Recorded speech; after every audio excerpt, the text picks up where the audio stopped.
Hello, everyone. Welcome to the first MyGOAL webinar that is going to be reviewing tips and strategies on how to care for your loved one as well as yourself. We are honored to have a wonderful presenter with us.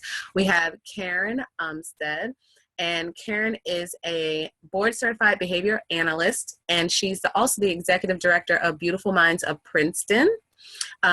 In addition to having a family member with autism, she works with schools, agencies, families, and health insurance companies to help provide services related to education, behavior, social skills, and transition. So she has a wealth of knowledge that she's going to share with us this evening. And again, we are so very honored and privileged to have Karen with us. Thank you so much, Karen, for joining us for this evening education session. Thanks so much, Angela. I look forward to kind of what we're going to be sharing about. It's obviously something that's passionate for me as well as for other people. So I'm going to go ahead and start screen sharing now. Is that kind of where we're at? Yes, ma'am. All right. So I'm going to go ahead and share my screen. There are some additional documents that Angela has for people who have attended the workshop to kind of take a look at. If you are watching this via video, you may want to have some of those documents out as we go through some of the things, just so that you can kind of practice a little bit along with us. But I definitely would reference them afterwards, and we can certainly provide more information as to where you can find additional copies of it. So I'm going to go ahead and start sharing my slideshow here. So as you already know, the objective here is to kind of talk about how we can plan. One of the big things when it comes to providing caregiving for loved ones is having a plan. That reduces the anxiety for everybody involved.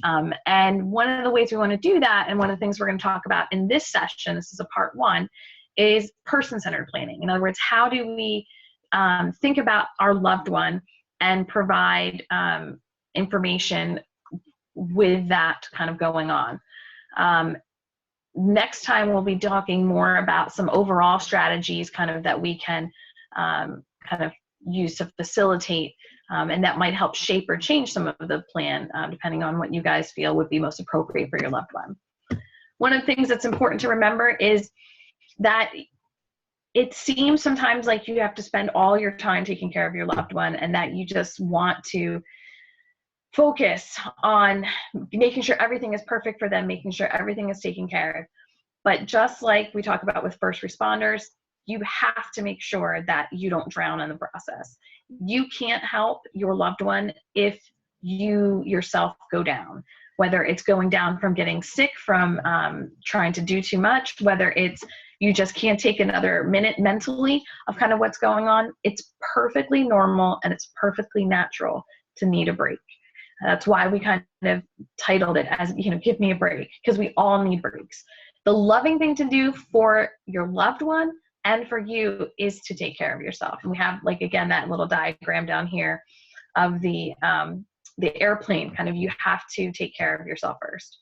So in terms of New Jersey, where one of the places where MyGOAL is based, we looked at what are some of the things that family caregivers stated that respite was helpful for. Sometimes it was relieving emotional stress or helping just to do chores around the house, attending to personal needs, attending to the needs of other family members. As Angela shared, I'm a sibling member, so I understand what it's like to have the focus shift. And I can tell you from my own personal experience that respite helped my mother and I to have a relationship. And this was back in the 80s when respite was even less of an option. And we had less knowledge about what autism was. Even just to attend to work responsibilities. It's difficult when you have, I love my sister, but in many ways, she's like having a second job. Another way you can look at respite is it's an opportunity for relaxation, for enjoyment, for stability. Again, it increases your ability to provide for the long term. It's a long-term strategy. Preservation, involvement, time off, and enrichment. It also gives you, again, that opportunity. And I found, even from my own personal experiences providing respite, for individuals that in some cases it's really beneficial for them too, because I'm the one that took them to the pool or took them out into the community when their family had a more difficult time. And that is also normal. Part of it was they had a relationship with me, and I only had to be on, so to speak, for 2 hours, and only had to hold those limits for 2 hours. So just things to kind of consider. Ways you can use this information, again, we're going to be talking about person-centered planning.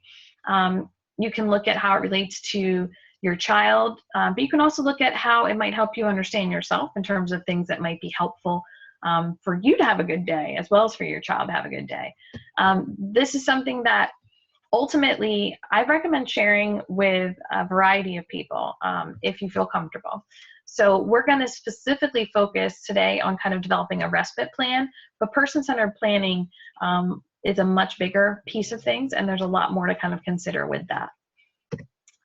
So again, things we need to kind of consider, skills that we need to support people.